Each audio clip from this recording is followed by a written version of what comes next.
All right, I want to talk about diffusion models. So I implemented this basic diffusion model where you can type in a digit and it will create a handwritten image of that digit. So here are the results. Say I want to generate number 0. It creates that for me. Number 1, 2, 3, 4, 5, 6, 7, 8, 9. All right, so that's the idea. That's what we're going to build. And here is an animation of a whole bunch of images that were created by this. So let me see if I can go.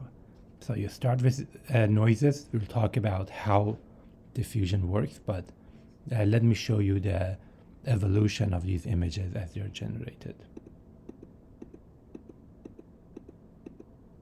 They start emerging.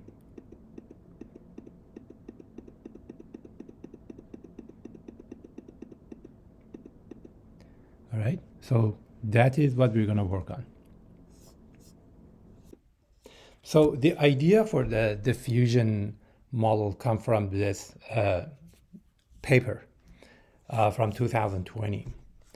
And I will talk for a few minutes about the algorithm or how it works, and then we will look at the code. The best image to describe the algorithm is this. So let me see if I can zoom in, pan a little bit. All right, so you start with an image and then you add a little bit of noise to it. So this time 0, you add a little bit of noise to it. It looks something like this, not as noisy as you can see here, but a little noisy, right? So you had the original image, you added some noise to it. You know what noise you added to the original image, and you end up with this noisy image now. You could build a model logically that takes a noisy image as input and predicts the noise as output. And the reason you can build this image is that you have both the input and the output. You have training examples. And it shouldn't be too complicated, like I said, logically, to create such model. Right?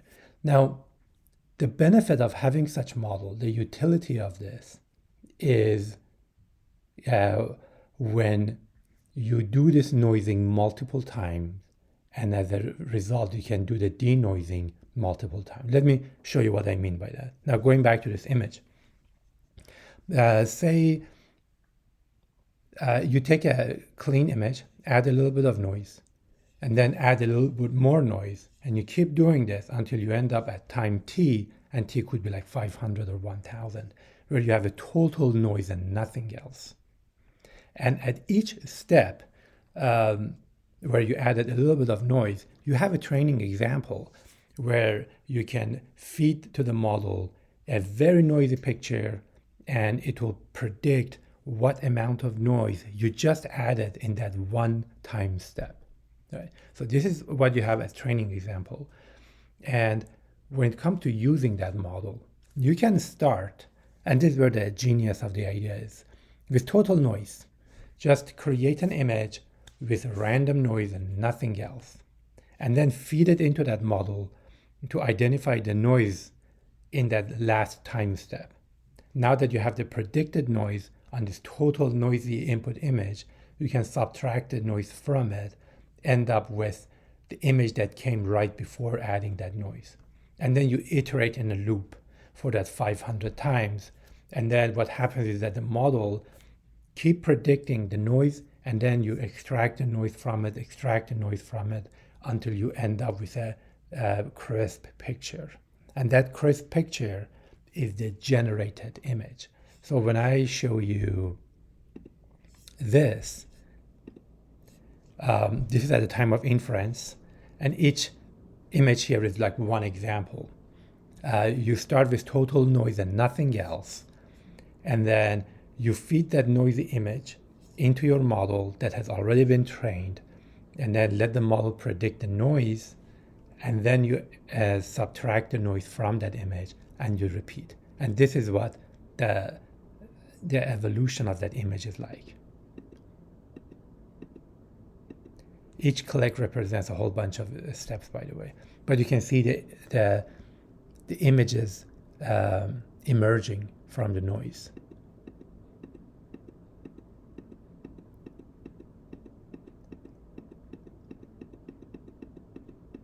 Like, look at number 8, number 3. This is incredible. So this is what's happening. Let me talk about this.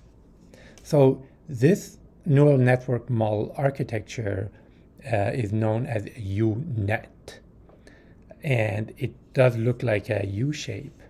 The key characteristics of this architecture is that the output, which is here, has the same shape as the input. So if my image is 28 by 28 by 1, as in the example of MNES dataset, meaning 28 pixels in a row, 28 pixels in a column on the vertical axis, and the 1 represents the number of channels. And because this is a grayscale image, you have 1 channel. If it was color RGB, then you will have 3. And then on the output, you will have the same size. By the way, I kind of misspoke. I said 28 by 28. It's actually 32 by 32. We have to pad the images, which I will talk about shortly. But just as far as the model is concerned, you have 32 by 32 input. You have 32 by 32 output. And this model architecture is useful when you're trying to predict something about an image where the prediction has the same shape as the actual image. And a prime example of that is segmentation. And I believe this model, the UNet model, was introduced for that purpose. So let's look at what happens within this model. We extract features from the image by convolution.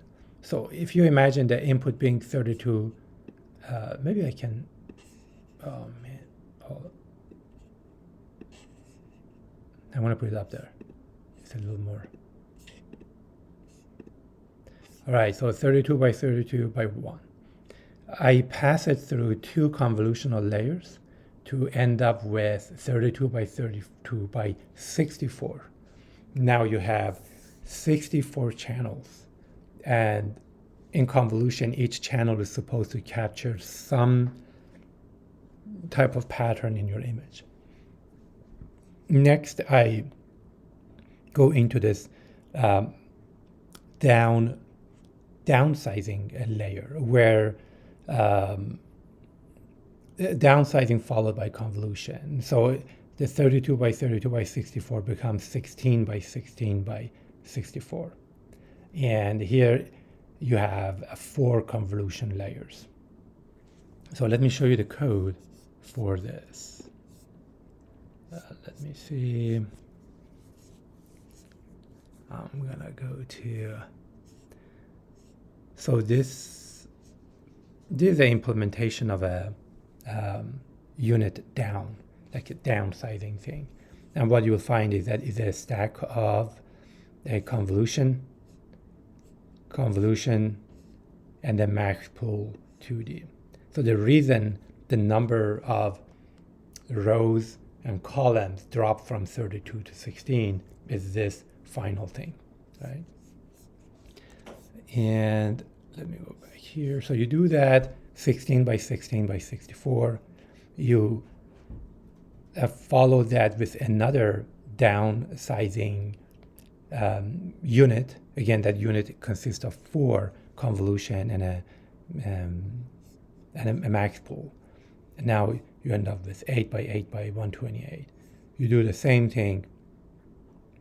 And this, by the way, is up to you to define like the sequence and number of these downsizing things. But the idea is that you keep making the network smaller in terms of rows and columns or each individual channel, but you keep adding channels to it. Finally, I have this 4 by 4 by 256 matrix. What that means is that I have 256 channels, which hopefully capture a lot of nuances, patterns in that image, but each of them is just 4 by 4. And at this point, I do a max pool of 4, such that I end up with essentially an array of 256, right? So this is like an embedding of this image. All that information in that image is like boiled down to this 256 size array. And it's essentially 256 channels where each channel is just 1 by 1. Right? So at this point, your downsizing is complete. Now you want to upscale or upsize to this original image. So that's why you go into up 0, up 1, up 2, up 3, and all the way to out. And so you have this deconvolution layer followed by this convolution layers. I guess it's called decompose layer. Let me show you what I'm talking about here. So if I go to that was unit down, this is unit up. So what you have is convolution transpose. I kind of misspoke when I said deconvolution. Transpose, and then followed by more convolution. Yeah, so what happens by this convolution transpose is that the size gets larger from 4 to 8, 8 to 16, 16 to 32, which happens to be the original size of the input image. And what you see here, by the way, is the noises that's being predicted, like I mentioned. So a couple things that make this UNet powerful and suitable for our image generation. One is that if you notice here, the output of this up 0 and up 1 and up 2, I'm adding to them two things. One is context embedding. And this is this vector that represents the digit or the context that I, as the user, provided. For example, if I want to generate an image of number 5, my context embedding represents an embedding of number 5 that I inputted. And this is where you can customize your generated images, right? So when you go on DALL-E and say create an image of a dog, I presume what they do is that they take your prompt and turn it into an embedded vector, and then they feed that embedded vector into this, like with what we're doing here. Now in our case, what I have as my embedding input is essentially a vector of size 10, because I have only 10 digits. And let me show you that. If I go here, I'm going to go to the very bottom of my code where I'm running. So here I have 10 inferences. So you see I have 10 images because I provided 10 vectors for my context.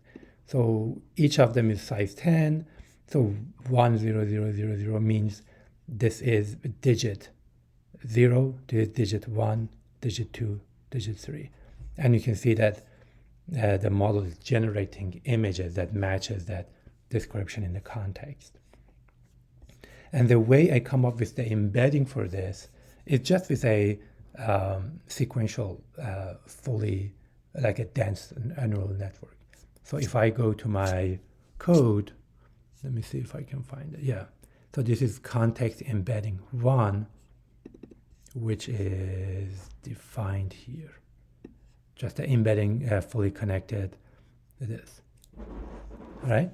So let's go back here. Oh, by the way, I need to comment on this plus and multiplication sign. So what I'm doing here is I take the output from this convolution up zero layer, and then I multiply it by the context. And I think you can be creative here, or you can experiment, like what would be the best way of merging information about the image, as in up zero, with the context embedding that you got. This is what I have. And the other piece that I'm adding to this is time embed. And the idea here is, let me show you. So at each step in this noising process, you introduce a different amount of noise, and you remove a different amount of the original image. And so the model has to have a way of knowing which step we're looking at in order for it to be accurately predict the amount of noise that was introduced. So there is this number between 0 and t, or 0 and 500, that needs to be provided to the model. And that's what I'm doing here. Essentially, I take that time step, embed it into a vector, and then add it here. So let me show you where that addition and multiplication happens. If I look at the forward part of my model, so here. So I have I have this hidden vector of 256, run it into up zero, which was here. And now what comes out is multiplied by context embedding and added to time embedding, right? So that's the first step. And by the way, I do the same thing here and same thing here. Again, that was my design choices. Maybe there are other ways that could be beneficial or not, but that all becomes kind of your hyperparameters. What I do need here is different layers to embed this into size 256, 128, and 64. So it does cost you in terms of number of learnable parameters. A key element here, and I think what makes the UNet such an iconic architecture, is the following. So now you have this merger of context, time, and this deconvoluted image.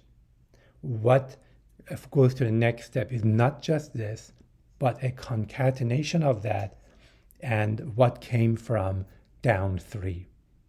So down 3 is the convolution of that original image in 256 channels, where each channel is 4x4, which the way this unit has been defined, the output of our up zero is also 4x4 by 256.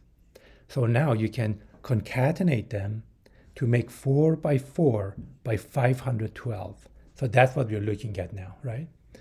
And when you feed it into this thing by process of convolution, you are shrinking it from 512 to 128. And the same story that I said repeats here and repeats here until you have 32 by 32 by 64. And now you can reduce the number of channels to 1. And this is my training loop.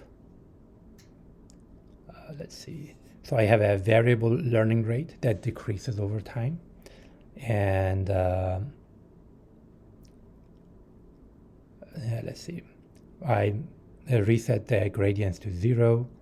I send data, images, along with their context to the device, which is a GPU. And so we randomly mask the context because I think it's useful to have some diversity in the predictions, and that's what it's doing. All right, so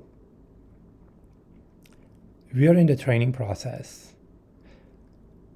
for my training, I need an image, a noisy image, and the noise. The noise is essentially the label for that image. So here, that's where I create the noise. Just go create random noise. And the reason I say rand like X is because the shape of that noise matrix should match the shape of your image. Same number of pixels. And I pick a random time step, meaning that in this journey from x0 to xt, I want to pick a random point. I add the noise to the image. So this is the original image. This is the time step where I want to make a prediction of, and this is the original noise. Now what happens in this perturbed input, it figures out how much total noise would be implemented on this X at time t. And now that you have that noisy image, you can feed it into the model. So the model that we defined above. I'm saying take this noisy image and this t, which is represents where you are in that noising process in time step, and this is the context. It feeds it into that UNet. It predicts some noise, predicted noise, and the loss is this measure of error between the noise that you fed into the model and the noise that was predicted.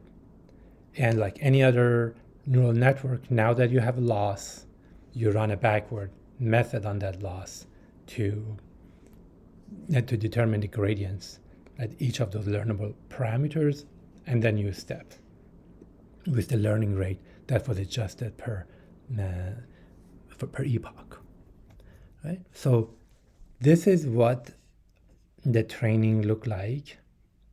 I have the learning rate. Okay, let me go up there. So each of these is one epoch. I guess the biggest idea here is the loss was this much, and then quickly dropped, keep dropping, and I think I wasn't getting any more improvement after like 10, 12 epochs, as you can see, hovering around this range.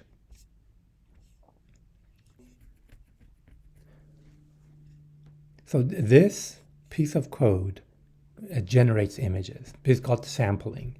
And say you have n samples, that's the number of samples you want to create. And the context. And the save rate here, it's just for visualization. But what you do essentially is that you go and create n images that are initially just noise. So this is going to give you n samples of height by height. My images are a square, which is 28 by 28. The channel size is 1. Gaussian noise. And this is what you start with. And this maps into what you have on this far left corner of the image, all noise. So what you want to do now is to go through this iterative process by n steps, 500 steps, the number of time steps that you use to noise your images during the training process. And start from the time steps of 500, essentially, t, and feed that image at that time step of t to get the predicted noise. Right? So this is what your trained model perceives to be the amount of noise added at that time step to the image. Now that you have that noise, you go and take it out of your image. And there's one other thing you have to do, which is at this point you also have to add some noise. So we created some noise denoted by z, and you add it back. I was thinking, why is it that we need to add some noise? Kind of sounds counterintuitive. But if you think about it,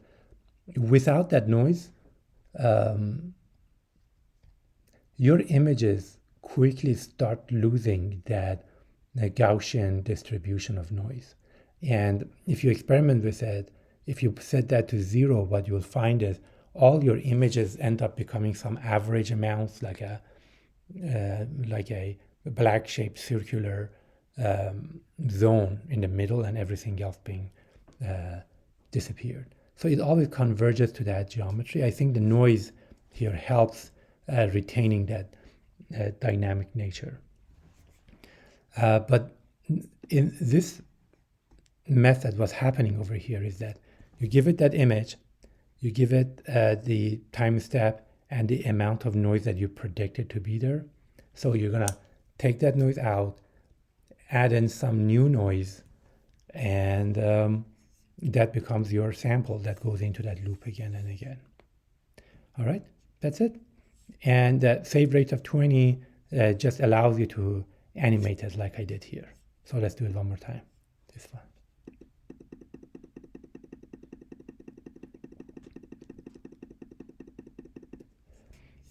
I hope this was useful.